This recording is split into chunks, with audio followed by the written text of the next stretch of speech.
This is episode 2 of the Testy devlog. Last episode, we left off at choosing Solita D as our game engine. So now, let's make something with it. Because Solita D is new to me, I have no idea what I'm doing, so I'm going to look up a tutorial. So here you can see the game we are going to create. After that long tutorial and a stressful amount of debugging, I had a working game with absolutely no errors at all. Totally.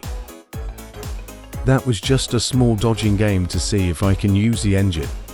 I will leave a download in the description if you can somehow, some way, download it.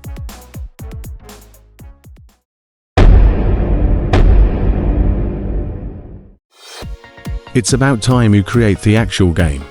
So let's start. I started up a new project in blank, since for our project, we'll start from scratch. From what I learnt in the tutorial, I typed in some basic things.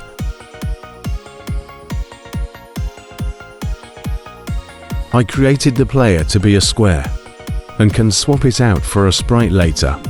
I also added parameters like screen length and height. I then created some physics for the player and the ground.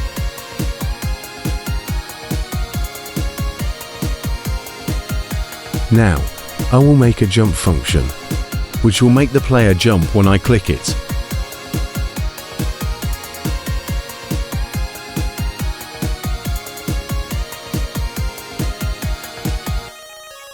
Wait, why is the player moving right?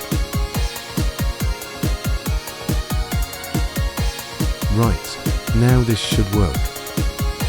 Nice, now Testy can jump.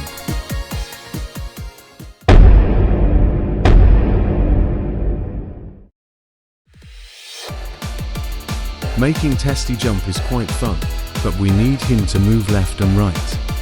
The plan is to make buttons here that make him it side to side.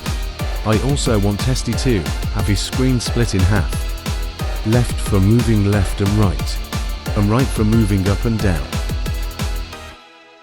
I got Ariaga to make some art for arrows, which he made some nice ones. Now I'm putting them all into the engine, which looks like this.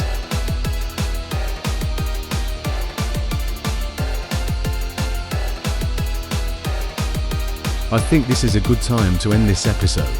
We created the basic layout, jumping and moving side to side.